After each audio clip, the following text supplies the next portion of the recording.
ଆଜି ଶୁଣିବା ଉପନ୍ୟାସ ଅସବର୍ଣ୍ଣ। ଔପନ୍ୟାସିକ ବିଭୂତି ପଟ୍ଟନାୟକ। ଭାଗ 2। ଅଳକାର ବିବାହ ଉତ୍ସବକୁ କୈଳାସ କିମ୍ବା ଶୁଭ୍ରାଂଶୁ ଆସିନଥିଲେ।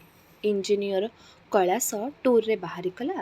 ଡାକ୍ତର ଶୁଭ୍ରାଂଶୁ ଜରୁରୀ କାମରେ ନୀଳାଚଳ ଏକ୍ସପ୍ରେସରେ ଗଲା ଦିଲ୍ଲୀ। ତେଣୁ ବିବାହ ଉତ୍ସବର ସବୁ ଆୟୋଜନ କରିବାକୁ ହେଲା ସୋମନାଥକୁ। ତାର ମାମୁଁ ମନ୍ତ୍ରୀ ନଟବର ବରପିତ୍ରା ଥିଲେ। ଅରୁନ୍ଧତୀ କହିଲା, ଦେଖୁନୁ ଛବି, ସୋମନାଥର ଭଲ ପାଇବାର କୌଣସି ଫାଙ୍କି ନଥିଲା। ସେଥିପାଇଁ ଅଳକାର ଅନ୍ୟତ୍ର ବିବାହକୁ ସେ ଭୁଲ ବୁଝିଲା ନାହିଁ। ଶୁଭ୍ରାଂଶୁ ଆଉ କୈଳାସ ସ୍ୱାର୍ଥପର। ସେମାନେ ଅଳକାର ଦେହକୁ ଆଜୀବନ ଭୋଗ କରିବାକୁ ଚାହୁଁଥିଲେ। ଅଳକାର ଦେହ ଅନ୍ୟ ଜଣ ଦଖଲକୁ ଚାଲିଗଲା ପରେ ସେମାନେ ବିବାହ ଉତ୍ସବକୁ ସୁଦ୍ଧା ଆସିଲେ ନାହିଁ। ଛବି ଅରୁନ୍ଧତୀ ମନ୍ତବ୍ୟର ମୃଦୁ ପ୍ରତିବାଦ କଲା। ଅଳକାର ଦେହଭୋଗ ସେମାନଙ୍କ ପାଇଁ ହୁଏତ ସେତେ ବେଶୀ ଇମ୍ପୋର୍ଟାଣ୍ଟ ନୁହେଁ। ସେମାନେ ଏ ଅସବର୍ଣ୍ଣ ବିବାହ କଥାଟାକୁ ସହଜ ଭାବରେ ନେଇପାରି ନାହାନ୍ତି। କୈଳାସର ମୁହଁରୁ ଶୁଣିଛି, ଭଗୀରଥୀକୁ ବିବାହ କରି ଅଳକା ସେମାନଙ୍କ ମୁହଁରେ ଚୂନକାଳି ବୋଳିଛି। ସେମାନେ ନିଜ ନନା ଭାଇନାଙ୍କ ପାଖରେ ମୁହଁ ଟେକି ଚାଲିପାରୁ ନାହାନ୍ତି। ସେମାନଙ୍କ କଥାବାର୍ତ୍ତା ଚାପା ପଡ଼ିଗଲା। ସୋମନାଥର ମାମୁଁ ମହାପ୍ରସାଦ ଭୋଜି ଆରମ୍ଭ କାଳରୁ ଅଳକା ଭଗୀରଥୀଙ୍କ ବିବାହର ତାତ୍ପର୍ଯ୍ୟ ବିଷୟରେ ସଂକ୍ଷିପ୍ତ ଭାଷଣ ଆରମ୍ଭ କରିଦେଲେ। ସେମାନଙ୍କର ବିବାହର ଆଦର୍ଶ ଅନ୍ୟମାନେ ଅନୁସରଣ କଲେ କିପରି, ମହାତ୍ମା ଗାନ୍ଧୀଙ୍କଠାରୁ ଇନ୍ଦିରା ଗାନ୍ଧୀଙ୍କ ପର୍ଯ୍ୟନ୍ତ ମହାନ ନେତାମାନଙ୍କ ସ୍ୱପ୍ନ ସଫଳ ହେବ, ସେ ବିଷୟରେ ବାକ୍ ଗଦ୍ଗଦ କଣ୍ଠରେ କହିଲା। ଘନ ଘନ କରତାଳି ଧ୍ୱନି ହେଲା। ଅରୁନ୍ଧତୀ ଆଉ ଛବି ଅଗତ୍ୟା ଚୁପ୍ ହୋଇଗଲେ। ସମ୍ବାଦର ଫଟୋଗ୍ରାଫରମାନେ ନବଦମ୍ପତିଙ୍କ ଫଟୋ ନେଲେ। ଭୋଜି ଶେଷ ହେଲା। ବାସି ଖବରକାଗଜର ମଝିପୃଷ୍ଠାରେ ଗୋଟିଏ ଛୋଟ ମୁଦ୍ରିତ ସମ୍ବାଦ ହୋଇ ରହିଗଲା ସେମାନଙ୍କର ଆଦର୍ଶ ବିବାହ। ରେଜିଷ୍ଟ୍ରି ବିବାହ ଦଲିଲରେ ସାକ୍ଷୀ ପଡ଼ି ଅବସରପ୍ରାପ୍ତ OS ଅଫିସର ବ୍ରହ୍ମାନନ୍ଦ ମିଶ୍ର ଘରକୁ ଫେରିଲା ବେଳେ ଅଳକାର ମା କହିଲେ, ଲୁଗା କାଢ଼ି ଟାୱେଲ ପିନ୍ଧି ଗାଧୋଇ ସାରି ଘର ଭିତରେ ପଶ। ସ୍ତ୍ରୀର କର୍କଶ କଣ୍ଠସ୍ୱର ଶୁଣି ବ୍ରହ୍ମାନନ୍ଦ ବିସ୍ମିତ ହେଲେ। କହିଲେ, ଅଫିସରେ କେତେ ହରିଜନ ଅଫିସରକୁ ନୀତି ଛୁଇଁ କରି ଆସେ। କାହିଁ କୌଣସି ଦିନ ତ ମୋତେ ଏମିତି ଲୁଗା ଧୋଇକରି ଘରେ ପଶିବାକୁ କହିନ, ଆଜି ହଠାତ୍? ସ୍ତ୍ରୀ ନିର୍ମଳା ଦେବୀ ଝିଅ ବେଦୀର ବସି ଆଦର୍ଶ ସ୍ୱାମୀ ଗ୍ରହଣ କରୁଥିବା ବେଳେ ହୁଏତ ଘରେ କବାଟ ଖେଳି କାନ୍ଦୁଥିଲେ। ଆଖି ଦୁଇଟା ତାଙ୍କର ଫୁଲି ଯାଇଛି। ସ୍ୱାମୀଙ୍କ ଯୁକ୍ତି ଶୁଣି ତାଙ୍କର ସେଇ ଫୁଲା ଫୁଲା ଆଖିରେ କ୍ରୋଧର ବିଦ୍ୟୁତ୍ ରେଖା ଝଲସି ହୋଇ ଉଠିଲା। ସେ କହିଲେ, ମୋ ଜ୍ଞାତସାରରେ କୌଣସି ଦିନ ତମକୁ ମୁଁ ଅଛୁଆଁ ଜାତିର ଲୋକଙ୍କୁ ଛୁଇଁ ଲୁଗା ନ ବଦଳି ଘରେ ପଶିବାକୁ ଦେଇନି, ଆଜି ମଧ୍ୟ ଦେବି ନାହିଁ। ତମେ ଯଦି ଅନାଚାରକୁ ଅଣ୍ଟିରେ ପୂରେଇ ଝିଅ ଜୁଆଇଙ୍କୁ ନେଇ ଘର ସଂସାର କରିବାକୁ ଚାହଁ, ତେବେ ମୋତେ ମୋ ବାପ ଘରେ ଛାଡ଼ି ଦେଇ ଆସ। ମୁଁ କୁଳୀନ ମିଶ୍ର ଘରର ଝିଅ ହୋଇ ଜନ୍ମ ହୋଇଥିଲି, ସେଇ ଘରେ ମରିବି। ମଲା ବେଳେ ତମେ କେହି ମୋ ସାଙ୍ଗରେ ଯିବ ନାହିଁ, ଯିବ କେବଳ ଧର୍ମ। ମୁଁ ଧର୍ମ ଛାଡ଼ି ମୁହୂର୍ତ୍ତେ ସୁଦ୍ଧା ବଞ୍ଚି ପାରିବି ନାହିଁ। ଅନେକ ଦିନର ଧର୍ମ ବିଶ୍ୱାସ ନିଶ୍ୱାସ ପ୍ରଶ୍ୱାସ ହୋଇ ନିର୍ମଳଙ୍କ ଦେହ ଭିତରେ ଚଳପ୍ରଚଳ ହେଉଛି। ସେ ଧର୍ମ ଧାରଣାକୁ ଯୁକ୍ତି ଦେଇ ବ୍ରହ୍ମାନନ୍ଦ ବଦଳାଇ ପାରିବେ ନାହିଁ। ସେ ଅପରାଧୀ ପରି ମୁହଁ ମୋଡ଼ି କହିଲେ, ବାପ ଘରକୁ ଯାଇନଥିଲେ କଥାଟା ଖୁବ୍ ଅସୁନ୍ଦର ହୋଇଥାନ୍ତା। ଅନି ଏଭଳି ଏକ କାମ କରି ବସିବ, ସେ କଥା ମୁଁ କେବେ କଳ୍ପନା କରିନଥିଲି। କିନ୍ତୁ ସେ ଯେତେବେଳେ ମୋତେ କହିଲା ସେ ଦୁହିଁଙ୍କ ସମ୍ପର୍କ ଅନେକ ଦୂରକୁ ଗଡ଼ି ଯାଇଛି, ଭଗୀରଥୀର ଦାସ ଉପାଧିରୁ ସେ ବ୍ରାହ୍ମଣ ନୁହେଁ ବୋଲି ଜାଣିନଥିଲା। ଜାଣିଲା ବେଳକୁ ତାର ଫେରିବାର ବାଟ ନଥିଲା। ମୁଁ ତାକୁ ଆଉ ଦୋଷ ଦେଇପାରିଲି ନାହିଁ। ନିର୍ମଳା ଦୁଇ କାନରେ ଆଙ୍ଗୁଠି ଦେଇ କହିଲେ, ମୋତେ ସେସବୁ କଥା ଆଉ ଶୁଣାଅ ନାହିଁ। ଝିଅର ସେ କୀର୍ତ୍ତି କାହାଣୀ ଶୁଣିଲେ କିଛି ପୁଣ୍ୟ ହେବ ନାହିଁ। ଛି ଛି, ଏସବୁ କଥା ଶୁଣି ସୁଦ୍ଧା ଯେ ମୁଁ ବଞ୍ଚି ରହିଛି, ଏଇଟା ମୋର ଗତ ଜନ୍ମର ଅଭିଶାପ। 4 ମାସ ତଳେ ସାନ ଝିଅ ପିଙ୍କି ଆସି ପ୍ରଥମେ କହିଲା, ସଂସ୍କୃତ ସାର୍ ବ୍ରାହ୍ମଣ ନୁହନ୍ତି, ହରିଜନ କୋଟାରେ PAC ପାଇଛନ୍ତି। ପିଙ୍କିର କଥା ଶୁଣି ଅନି କିପରି ବିଚଳିତ ହୋଇପଡ଼ିଲା। ତା ମୁହଁ କିପରି ରକ୍ତହୀନ ବିବର୍ଣ୍ଣ ହୋଇଗଲା, ସେ କଥା ବ୍ରହ୍ମାନନ୍ଦ ବାବୁ ନିଜେ ଲକ୍ଷ୍ୟ କରିଛନ୍ତି। ତାଙ୍କର ଧାରଣା ହେଲା, ଅବାବ୍ରାହ୍ମଣ ବୋଲି ନ ଜାଣି ଭଗୀରଥୀକୁ ଘରେ ଗୋଟିଏ ଟେବୁଲରେ ଖାଇବାକୁ ଦେଇଛି। ତାର ଅଇଁଠା ବାସନ ନିଜେ ଉଠାଇଛି ବୋଲି ଅନିହୁତ ଅସ୍ୱସ୍ତି ବୋଧ କରୁଛି। ସେ ତାକୁ ସେଦିନ ସାନ୍ତ୍ୱନା ଦେଇଥିଲେ। ହରିଜନ ହେଲେ କ'ଣ ହେବ? ଭଗୀରଥ ଜଣେ ସଂସ୍କୃତ ଅଧ୍ୟାପକ। ସଂସ୍କୃତ ଦେବଭାଷା। ସେ ଭାଷାକୁ ଯେ ଆୟତ୍ତ କରିଛି ତାକୁ ଛୁଇଁଲେ କାହାରି କାୟା ଅପବିତ୍ର ହୁଏ ନାହିଁ। ଜଣେ ଅସବର୍ଣ୍ଣ ଅଫିସର କିମ୍ବା ଅଧ୍ୟାପକଙ୍କ ସହିତ ଗୋଟିଏ ଟେବୁଲରେ ବସି ଖାଇବା କିମ୍ବା ତାର ଅଇଁଠା ଗୋଟାଇ ନେବା ଗୋଟିଏ କଥା, କିନ୍ତୁ ତାକୁ ବିବାହ କରି ଘର ସଂସାର କରିବା ଆଉ ତା ଗୋଟିଏ କଥା। ସେ ନିଜେ ଅଫିସରେ ଅସବର୍ଣ୍ଣ ସହକର୍ମୀମାନଙ୍କ ସହିତ ଚଳପ୍ରଚଳନ ହୋଇଛନ୍ତି। ଉଚ୍ଚ ପଦସ୍ଥ ଅଫିସରଙ୍କ ହାତରୁ ଅଇଁଠା ଚାହା କପ୍ ଜଳଖିଆ ପ୍ଲେଟ୍ ନେଇଛନ୍ତି। ସେଥିରେ ତାଙ୍କର ପଇତା ମାରା ହୋଇଛି ବୋଲି କେବେ ମନେ କରି ନାହାନ୍ତି। କିନ୍ତୁ ତାଙ୍କ ଝିଅ କେବେ କୌଣସି ଅସବର୍ଣ୍ଣ ଘରେ ବିବାହ କରିବ ସେ କଥା ସେ ମନରେ ସ୍ଥାନ ଦେବାକୁ ସାହସ କରିନାହାନ୍ତି। ସେଥିପାଇଁ ଅନି ଯେତେବେଳେ ପ୍ରଥମେ ଭଗୀରଥୀକୁ ବିବାହ କରୁଛି ବୋଲି କହିଲା ସେ ତାହା ସହଜରେ ବିଶ୍ୱାସ କରିପାରିନଥିଲେ। ନିଜ ମନର ସନ୍ଦେହ ଦୂର କରିବା ପାଇଁ ଆଉ ଥରେ ପଚାରିଲେ, ଭଗୀରଥୀ ଦାସ, ହରିଜନ, ତୁ ତାକୁ ବିବାହ କରିବୁ କେମିତି? ଅଳକା ମୁଣ୍ଡ ତଳକୁ ପୋତି ଉତ୍ତର ଦେଇଥିଲା, ପ୍ରଥମେ ସେ ହରିଜନ ବୋଲି ଜାଣିନଥିଲି। ତାଙ୍କ କଣ୍ଠରେ ସଂସ୍କୃତ ଶ୍ଲୋକ କାଳିଦାସୀ ବା କାବ୍ୟର ଆବୃତ୍ତି ଶୁଣି ଭାବିଥିଲି ସେ ବ୍ରାହ୍ମଣ। ପିଙ୍କିଠାରୁ ପ୍ରଥମ ଶୁଣିଲି ସେ ହରିଜନମାନଙ୍କ ପାଇଁ ସଂରକ୍ଷିତ ସ୍ଥାନରେ ଅଧ୍ୟାପକ ଭାବରେ ନିଯୁକ୍ତି ପାଇଛନ୍ତି। ନନା, ବର୍ତ୍ତମାନ ଆଉ ଫେରିବାର ବାଟ ନାହିଁ। ଆମ ଦୁଇ ଜଣଙ୍କ ସମ୍ପର୍କ ଅତି ନିବିଡ଼ ହୋଇଯାଇଛି। ପଛକୁ ଫେରି ଲାଭ ନାହିଁ। ବ୍ରହ୍ମାନନ୍ଦ ବାବୁଙ୍କ ମୁହଁର ମାଂସପେଶୀ ସେତେବେଳକୁ କଠିନ ହୋଇଯାଇଥିଲା। ସେ ଝିଅକୁ ଆଉ ଥରେ ଦୃଢ଼କଣ୍ଠରେ ପ୍ରଶ୍ନ କରିଥିଲେ, ଭଗୀରଥୀକୁ ବିବାହ କଲେ ତୋତେ ଅନେକ କଥା ହରାଇବାକୁ ପଡ଼ିବ। ହୁଏତ ଏ ଘରେ ତୋର ସ୍ଥାନ ମଧ୍ୟ ରହିବ ନାହିଁ। ମୁହଁରେ ଅସବର୍ଣ୍ଣ ବିବାହକୁ ପ୍ରଶଂସା କଲେ ମଧ୍ୟ ସମାଜର ଉଚ୍ଚ ଶ୍ରେଣୀର ଲୋକେ ତୋତେ ମନେ ମନେ ଘୃଣା କରିବେ। ସାମାଜିକ ପ୍ରତିଷ୍ଠା ସମ୍ମାନ ହରାଇ ତୁ ଯାହା ପାଇବୁ ସେଥିରେ ତୁ ସୁଖୀ ହେବୁ ତ? ଅଳକା ତାପରେ ମୁଣ୍ଡ ଟେକି ତାଙ୍କ ମୁହଁକୁ ଚାହିଁଥିଲା। ତାଙ୍କ ମୁହଁ ମାଂସପେଶୀ କଠିନତା ଲକ୍ଷ୍ୟ କରି ତା ମୁହଁର କୋମଳ ରେଖାଗୁଡ଼ିକ ମଧ୍ୟ ଟାଣ ହୋଇଗଲା। ସେ କହିଲା, ମୁଁ ଏଇ 2 ମାସ ହେଲା ଆପଣଙ୍କର ପ୍ରଶ୍ନର ଉତ୍ତର ନିଜ ପାଖରୁ ଖୋଜୁଥିଲି। କିଛିଦିନ ଦ୍ୱିଧା ଦ୍ୱନ୍ଦ୍ୱ ମଧ୍ୟରେ ଖୁବ୍ କଷ୍ଟ ଭୋଗ କରିବାକୁ ପଡ଼ିଲା। ତାପରେ ମୁଁ ଅନୁଭବ କଲି ନିଜ ପାଖରେ ସତ୍ ହୋଇ ରହିବା ହିଁ ମଣିଷର ଧର୍ମ। ଭଗୀରଥୀକୁ ବିବାହ ନ କଲେ ମୁଁ ନିଜ ପାଖରେ ଖୁବ୍ ଛୋଟ ହୋଇଯିବି। ମୋ ଆଗରେ 2ଟି ବାଟ ଖୋଲା ଅଛି। ହୁଏତ ଭଗୀରଥୀକୁ ବିବାହ କରିବି କିମ୍ବା ସାରା ଜୀବନ ଅବିବାହିତା ରହିବି। ମୁଁ ଜାଣେ ମୋର ଏ ବିବାହ ନିଷ୍ପତ୍ତି ବୋଉ ନାନୀକୁ ବେଶୀ ଆଘାତ ଦେବ। କାରଣ ସେମାନେ ମୋ ଭଳି ଆପଣଙ୍କ ପରି ବେଶୀ ପାଠ ପଢ଼ିନାହାନ୍ତି। ବ୍ରହ୍ମକୁ ଚିହ୍ନିଲେ ଯେ ଜଣେ ବ୍ରାହ୍ମଣ ହୁଏ ସେ କଥା ସେମାନେ ବୁଝନ୍ତି ନାହିଁ। ସେମାନେ ବ୍ରାହ୍ମଣ କାରଣ ସେମାନେ ବ୍ରାହ୍ମଣ ଘରେ ଜନ୍ମ ପାଇଥିଲେ। ମୁଁ ସେମାନଙ୍କ ଆଜନ୍ମ ବିଶ୍ୱାସକୁ ବଦଳାଇ ପାରିବି ନାହିଁ। ସେଥିପାଇଁ ଭଗୀରଥୀ ହରିଜନ ବୋଲି ଜାଣିଲା ପରେ ଆଜୀବନ ଅବିବାହିତା ରହିବି ବୋଲି ସ୍ଥିର କରିଥିଲି। ଭଗୀରଥ ମୋ ମତ ବଦଳାଇ ଦେଲେ। ମୋ ସୁଖ ପାଇଁ ମୁଁ ତାଙ୍କ ଜୀବନକୁ ନଷ୍ଟ କରିଦେବାକୁ ଚାହେଁ ନାହିଁ। ଅଳକା ସେତିକି କହି ତାଙ୍କ ମୁହଁକୁ ପୁଣି ଥରେ ଦୃଷ୍ଟି ତୋଳି ଚାହିଁଥିଲା। ମୁହଁ ଖୋଲି କହିନଥିଲେ ମଧ୍ୟ ବ୍ରହ୍ମାନନ୍ଦ ବାବୁ ବୁଝିପାରିଥିଲେ ଭଗୀରଥ ସହିତ ତାର ସମ୍ପର୍କ ମାନସିକ ନୁହେଁ ଶାରୀରିକ ସ୍ତରକୁ ଚାଲିଯାଇଛି। କୈଳାସ, ଶୁଭ୍ରାଂଶୁ ଆଉ ସୋମନାଥ ଯାହା ପାଇନାହାନ୍ତି ଭଗୀରଥୀକୁ ସେ ତାହା ଦେଇସାରିଛି। ନଈ ସୁଅ ଆଗରେ ଆଉ ବାଲିବନ୍ଧ ତୋଳି ଗଢ଼ି ମନର ଗତିରୋଧ କରିବା ବୃଥା। ସେ ପୁଣି ଥରେ ନିଜ ପ୍ରଶ୍ନର ପୁନରାବୃତ୍ତି କରିଥିଲେ, ଭଗୀରଥୀକୁ ବିବାହ କରି ତୁ ସୁଖୀ ହେବୁ ତ? ଠିକ୍ ଜଣେନା। ତେବେ ଭଗୀରଥୀକୁ ସୁଖୀ ରଖିବାକୁ ଚେଷ୍ଟା କରିବି। ଯଦି ନ ପାରେ ସେଥିପାଇଁ ଅନ୍ୟ କାହାରିକୁ ଦୋଷ ଦେବି ନାହିଁ। ଏପରିକି ତାଙ୍କୁ ମଧ୍ୟ ନୁହେଁ। ଯଦି ସୁଖୀ ନ ହୁଏ ଅକାରଣରେ ତାଙ୍କ ବେକରେ ବୋଝ ହୋଇ ମଧ୍ୟ ଝୁଲିବି ନାହିଁ। ରୋଗୀର ସେବାରେ ନିଜକୁ ନିୟୋଜିତ କରିବି। କଥା ଅଛି, ହାତରେ କିଛି ଟଙ୍କା ସଞ୍ଚିତ ହେଲା ପର୍ଯ୍ୟନ୍ତ ଆମେ ଦୁହେଁ ଚାକିରି କରିବୁ। ତାପରେ ତାଙ୍କ ମଫସଲ ଗ୍ରାମରେ ସ୍ଥାପନ କରିବୁ ଏକ ସେବା ସଦନ, ଶିକ୍ଷା ମନ୍ଦିର। ମୁଁ ହେବି ସେବିକା, ସେ ହେବେ ଶିକ୍ଷକ। ଦଳିତ, ନିପୀଡ଼ିତ, ସବର୍ଣ୍ଣ, ହରିଜନମାନଙ୍କ ସେବାରେ ଦୁହେଁ ଆତ୍ମୋତ୍ସର୍ଗ କରିବୁ। ଅଳକାର ମୁହଁରେ ଏକ ଦୃଢ଼ ସଂକଳ୍ପର ମୁଦ୍ରା ଫୁଟି ଉଠିଥିଲା। କେବଳ ବର୍ତ୍ତମାନ ନୁହେଁ, ସେ ଦୁହେଁ ଯେ ଭବିଷ୍ୟତ କଥା ଚିନ୍ତା କରି ବିବାହ କରୁଛନ୍ତି ସେ କଥା ଜାଣିଲା ପରେ ବ୍ରହ୍ମାନନ୍ଦ ବାବୁଙ୍କ ମନର ସକଳ ଉତ୍କଣ୍ଠା ଆଉ ସଂଶୟ କଟିଗଲା। ସେ ନୀରବରେ ବିବାହ ପାଇଁ ସମ୍ମତି ଦେଇଥିଲେ। ସେ ଭାବିଥିଲେ ନିଜ ସ୍ତ୍ରୀ ବଡ଼ ଝିଅ ଜ୍ୱାଇଁଙ୍କୁ ମଧ୍ୟ ସେ ବୁଝାଇ ଦେଇପାରିବେ। ପ୍ରଥମେ ସେମାନେ ପାଟିତୁଣ୍ଡ କରିବେ, ବିରୋଧ ପ୍ରକାଶ କରିବେ।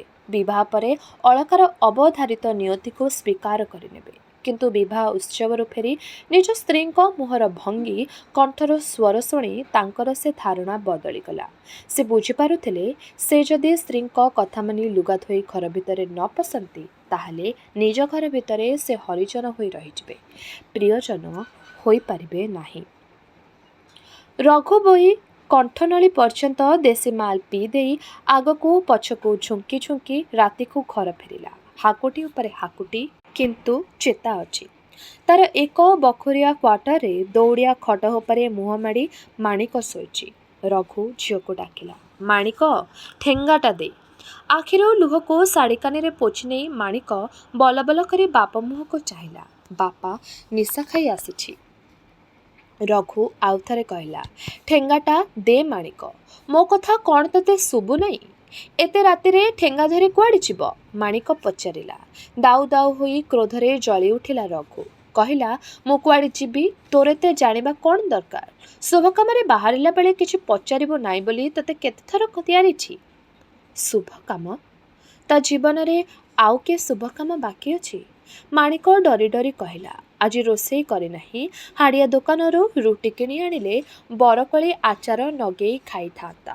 ରଘୁଆ ଥକ୍ କିନା ପିଣ୍ଡା ଉପରେ ବସିପଡ଼ି ନିଜ ମୁଣ୍ଡକୁ ଦୁଇ ହାତରେ ଚାପି ଧରିଲା। କିଛି ସମୟ ପରେ ମୁଣ୍ଡ ଟେକି ଝିଅ ମୁହଁକୁ ଚାହିଁ କହିଲା, ଆଜି ତାର ଭୋଜି ଭାତ, ଆଉ ତୁ ଏଣେ ରୋଷେଇ କରିନାହୁଁ? ମୁଁ ରୁଟି ଖାଇବି ଆଚାର ଲଗେଇ? ନା ନା ନା, ସେ କଥା ପଟିବ ନାହିଁ। ତୁ ପଛେ ଉପାସରେ ଶୋଇ କାନ୍ଦୁଥା, ମୋତେ ଠେଙ୍ଗାଟା ଦେ, ମୁଁ ତାର ଭୋଜି ଭାତ ଖାଇ ଆସେ। ଆଉ ଯଦି ହାବୁଡ଼େ ପଡ଼ିଯାଏ ଠେଙ୍ଗାରେ ତା ମୁଣ୍ଡଟାକୁ ବି ଛତୁ କରିଦେଇ ଆସିବି। ବାପର କଥା ଶୁଣି ଭେଁ ଭେଁ ହୋଇ କାନ୍ଦି ଉଠିଲା ମାଣିକ। ଅନେକ ବେଳୁ ଛାତି ଭିତରେ ତାର ଯେ ଅକୁହା ଯନ୍ତ୍ରଣା ପରସ୍ତ ପରସ୍ତ ଧୂଆଁ କୁହୁଳୁଥିଲା, ବାପାର ସେ ଶେଷ ପଦ କଥା ଶୁଣି ହୁତୁ ହୁତୁ ହୋଇ ଜଳି ଉଠିଲା। ସେ ଭୋ ଭୋ ହୋଇ ଡାକ ପାରିଲା। ରଘୁଭାଇର ନିଶା ଅନେକ ପରିମାଣରେ କଟିଗଲା। ଝିଅର ବ୍ୟାକୁଳତା ଆନନ୍ଦ ଶୁଣି ସେ କହିଲା, ତୋରି ଯୋଗୁଁ ସେ ହାତ ମୋ ଠାରୁ ଖସିଗଲା, ମୁଁ କହୁଛି। ଆଖିରୁ ଲୁହ ପୋଛି ନେଇ କୋହ କମ୍ପିତ କଣ୍ଠରେ ମାଣିକ ଜବାବ ଦେଲା, ତମେ ତ କହିଥିଲ ଭଗୀ ଭଲ ପିଲା, କଲେଜରେ ସାର୍ ହୋଇଛି, ଆମ ଜାତିର ସାର ପିଲା, ତାର ମନ ନେଲେ ତୁ ରାଜରାଣୀ ହେବୁ। ତମେ ହିଁ ତ କହିଥିଲ। ହଁ ହଁ, ସବୁ ଦୋଷ ମୋର। ତତେ ପାଠ ପଢ଼ାଇବା ମୋର ଦୋଷ, ଭଲ ପାତ୍ର ଜୁଟାଇବା ମୋର ଦୋଷ। ତୋ ବୋଉ ତ ମୋ ବେକରେ ତତେ ବାନ୍ଧି ଦେଇ ହଇଜାରେ ହସି ହସି ଆରପାରିକୁ ଚାଲିଗଲା। ତୁ ମୋର ହୁନ୍ଦର ଦେଖୁଛୁ। ରଘୁ ଭୋଇ ନିଜ ମୁଣ୍ଡର ଝାମ୍ପୁରା ଝାମ୍ପୁରା ବାଳକୁ ଦୁଇ ହାତରେ ଟାଣି ପ୍ରତିବାଦ କଲା। କାନ୍ଦଣାର କାରୁଣ୍ୟ ସେତେବେଳକୁ ଲିଭି ଯାଇଥିଲା ମାଣିକର ମୁହଁରୁ। ଅସରାଏ ଛେଚା ବର୍ଷା ହୋଇଗଲା ପରେ ଆକାଶର ମୁହଁ ଯେପରି ସଫା ଦେଖାଯାଏ, ତାର ମୁହଁ ସେମିତି ମେଘମୁକ୍ତ ନିର୍ମଳ ଦେଖାଯାଉଥିଲା। ମୁଁ କ'ଣ ତା ମନ ନେବାକୁ ଉଣା କାମ କରିଛି? ତା ମଇଳା ଲୁଗା କାଚିଛି, ତା ପାଇଁ ଓଷାବ୍ରତ ପାଳିଛି। ହେଲେ ଶେଷକୁ ମୋତେ ସେ କହିଲା, ତତେ ବାହା ହେଲେ ସବୁଦିନ ମୁଁ ହରିଜନ ହୋଇ ରହିଯିବି, ଉପରକୁ ଉଠିପାରିବି ନାହିଁ। ରଘୁଆ ଖଟ ଉପରୁ ଉଠିପଡ଼ି କହିଲା, ହାରାମି, ସୁଅର କା ବଚ୍ଚା, ବ୍ରାହ୍ମଣ ଘରେ ବାହା ହୋଇ ସ୍ୱର୍ଗକୁ ଯିବ ବୋଲି ଭାସିଛି। ଦେଖିବୁ ନର୍କରେ ମଧ୍ୟ ତାକୁ ଜାଗା ମିଳିବ ନାହିଁ। ନର୍କରେ ତୁ, ମୁଁ, ତୋ ବୋଉ ସମସ୍ତେ ଖୁସିରେ ପିକା ଟାଣୁଥିବା, ସେ ଏକ ଗୋଡ଼ିକିଆ ହୋଇ ଠିଆ ହୋଇଥିବ। ତାକୁ ଯଦି ଆମ ପାଖରେ ବସିବାକୁ କହିଥିବୁ ତୋ ମୁଣ୍ଡ ଠେଙ୍ଗାରେ। ବାପର କଥା ଶୁଣି ମାଣିକର ମଉଳା ମୁହଁରେ ହସକାରେ ଆଙ୍କି ହୋଇଗଲା। ସେ କହିଲା, ତମର ସବୁବେଳେ ଖାଲି ପିକା, ନର୍କକୁ ଗଲେ ବି? ରଘୁ କିଛି ଉତ୍ତର ଦେଲା ନାହିଁ। ତା ମୁଣ୍ଡଟା ଖୁବ୍ ଓଜନ ଓଜନ ଲାଗୁଛି। ପିକାର ବାସ୍ନା ସେ ପର୍ଯ୍ୟନ୍ତ ମାଣିକର ଘ୍ରାଣେନ୍ଦ୍ରିୟକୁ ଏକ ଅପୂର୍ବ ଉତ୍ତେଜନାରେ ଆବେଗ ପୀଡ଼ିତ କରି ରଖିଥିଲା। ଭଗୀ ଯେଉଁଦିନ ପ୍ରଥମେ ଏ ଘର ଭିତରକୁ ଆସିଥିଲା, ସମ୍ଭବତଃ ଏ ପିକାର ବାସ୍ନା ପ୍ରଥମେ ସେ ବାରିଥିଲା। ସେ ମନ୍ତବ୍ୟ କରିଥିଲା, ଆମ ଘରେ ମଧ୍ୟ ଏ ଧୂଆଁପତରିଆ ପୋଡ଼ା ପିକାର ଗନ୍ଧ ମୁଁ ଆଦୌ ସହିପାରେ ନାହିଁ। ତୋର ବାପା କ'ଣ ପିକା ଟାଣନ୍ତି? ମାଣିକ ପାଇଁ ସେଦିନ ପିକା, ଖଇନି କିଛି ଘୃଣାର ବସ୍ତୁ ନଥିଲା। ସେ କହିଲା, ମୋ ବାପା କାମକୁ ଗଲାବେଳେ ପିକା ଟାଣେ, ହାତ ପାପୁଲିରେ ଦଳି ଖଇନି ପାଟିରେ ପକାଏ। ମୋ ବୋଉ ବଞ୍ଚିଥିଲା ବେଳେ ପିକା ଟାଣୁଥିଲା। ହାଇସ୍କୁଲରେ ପଢ଼ିଲା ପର୍ଯ୍ୟନ୍ତ ମୁଁ ମଧ୍ୟ। ଭଗୀ ଘୃଣାରେ ମୁହଁ ବିକୃତ କରି କହିଥିଲା, କଞ୍ଚା ଝୁଆଁପତ୍ର ବାସ୍ନା ମୁଁ ମୋଟେ ସହିପାରେ ନା। ଛି ଛି। ସେଦିନ ପିକାର କଡ଼ା ତମାଖୁର ବାସ୍ନାକୁ ସେ ଆଉ ଏ ଘର ଭିତରକୁ ପଶିବାକୁ ଦେଇନଥିଲା। ବାପାର କଥା ମାନି ଭଗୀ ସାର୍ଙ୍କ ମନ ମନାଇବାକୁ ଏଇ ଘରର ନିର୍ଜନ କୋଠରୀରେ ସେ କେତେଥର ତା ସିଗାରେଟର ଦିଆସିଲି ଜାଳି ନିଆଁ ଧରେଇ ଦେଇଛି। ସିଗାରେଟ ଧୂଆଁକୁ ମିଠା ବାସ୍ନାରେ ଉଚ୍ଚକିତ ହୋଇ ଭଗୀ ସାର୍ଙ୍କ ଓଠ ଓଦା ସିଗାରେଟକୁ ନିଜେ ଦୁଇଦମ ଟାଣି କେତେଥର ଧୂଆଁ ଛାଡ଼ିଛି। ଧୂଆଁର କୁଣ୍ଡଳି ତିଆରି କରିବା କୌଶଳ ମଧ୍ୟ ସେ ତାକୁ ଶିଖେଇ ଦେଇଥିଲା। ଭଗୀ ସାର୍ ଆସିଲେ ବାପା କାମର ବାହାନା କରି ବାହାରକୁ ଚାଲିଯାଏ। ଏ ନିର୍ଜନ କୋଠରୀ ଏକୋଟିଆ କୋଠରୀରେ ସିଗାରେଟ ଧୂଆଁ ଏକ ମାୟାବୀ ସ୍ୱପ୍ନ ଭଳି ଘୂରି ବୁଲେ। ଆଜି ସେଇ ଘର ଅଛି, ସୁବାସିତ ଧୂଆଁ ନାହିଁ। ବାପା ଟାଣୁଥିବା ପିକାର ତମାଖୁ ଗନ୍ଧରେ ସାରା ଘର ଭର୍ତ୍ତି ହୋଇଯାଉଛି। ବାପା ମୁଣ୍ଡକୁ ଦୁଇ ହାତରେ ଚାପି ଧରି ବସିଛି। ମାଣିକ ଦେଖିଲା ତାଙ୍କ ଅଲୁଗୁଣିରେ ଭଗୀ ସାର୍ଙ୍କ ଗୋଟାଏ ମଇଳା ଅଣ୍ଡରୱେର୍ ଝୁଲୁଛି। ଦୃଶ୍ୟଟା ଆଖିରେ ପଡ଼ିବା ମାତ୍ରେ ମାଣିକର ଦେହ ସାରା ଝିମଝିମ ହୋଇଗଲା। ରକ୍ତ ପ୍ରବାହ ଚଞ୍ଚଳ ହୋଇ ଉଠିଲା। ରକ୍ତବାହୀ ଶିରାପ୍ରଶିରାରେ ସେଦିନ ଭଳି ରୁଣୁଝୁଣୁ ନୂପୁର ଶବ୍ଦ ନୁହେଁ, ଗୋଟାଏ ଗୁଳିବିଦ୍ଧ ବାଘର ହେଣ୍ଟାଳ ସେ ଶୁଣିପାରିଲା। ଆଜି ତାର ବାହାଘର ଭୋଜିଭାତ। ତାକୁ ଯିବାକୁ ହେବ। ଭଗୀ ସାର୍ଙ୍କ ବାହାଘର ଭୋଜି ଖାଇବାକୁ ଯାଉଛି ବୋଲି କହିଲେ ବାପା ଛାଡ଼ିବ ନାହିଁ। ତାକୁ ଅନ୍ୟ ଉପାୟ ବାହାର କରିବାକୁ ପଡ଼ିବ। ସେ ଚଞ୍ଚଳ କଣ୍ଠରେ ଡାକିଲା, ବାପା, ଠେଙ୍ଗା ଦେ। ନା, ଖାଇସାରି ଯିବ। ତମେ ଥାଅ, ମୁଁ ହାଡ଼ିଆ ଦୋକାନରୁ ଗରମ ରୁଟି କିଣି ଆଣେ। ଚଞ୍ଚଳ ଆସିବୁ। କଥା କହିସାରି ରଘୁ ଦୌଡ଼ିଆ ଖଟରେ କାଠଗୋଳ ବଳି ପଡ଼ିଗଲା। ରାତି ପାଖାପାଖି 12। ବାହାଘର ଭୋଜି ଉତ୍ସବ ଶେଷ ହୋଇଯାଇଛି। ଆମନ୍ତ୍ରିତ ଅତିଥିମାନେ ଫେରି ଯାଇଛନ୍ତି। ଗୋଟିଏ 2 ମହଲା ଘରଭଡ଼ା ନେଇ ଭଗୀରଥ ନୂତନ ସଂସାର ଆରମ୍ଭ କରିବାକୁ ଯାଉଛି। ମାଣିକ ଦେଖିଲା ଉପଲ ମହଲାରେ କୋଠରୀ ଆଲୁଅରେ ଝଲମଲ ଦେଖାଯାଉଛି, ତଳ ମହଲାର ଘରଗୁଡ଼ିକରେ ଜଳୁଛି ମଳିନ ଆଲୋକ। ସେ ଗେଟ୍ ଖୋଲି ଭିତରକୁ ପଶିଲା। ଗୋଟିଏ ବୁଢ଼ୀ ସ୍ତ୍ରୀ ଲୋକ ବାହାରି ଆସି ପଚାରିଲା, କାହାକୁ ଖୋଜୁଛୁ? ଭୋଜି କେତେବେଳୁ ସରିଲାଣି, ମୁଁ ହଣ୍ଡା ଦଉଛି। ମାଣିକର ଛାତି ଭିତରେ ପୁଣି ରକ୍ତ କ୍ଷରଣ ଆରମ୍ଭ ହୋଇଗଲା। ସେ ନିଜକୁ ସମ୍ଭାଳି ନେଇ କହିଲା, ନା, ଭୋଜି ଖାଇବାକୁ ଆସିନାହିଁ। ମୁଁ ତାଙ୍କ ଗାଁର ଝିଅ। ଭଗୀ ସାର୍ଙ୍କୁ ଟିକେ ଚଞ୍ଚଳ ଡାକିଦିଅ।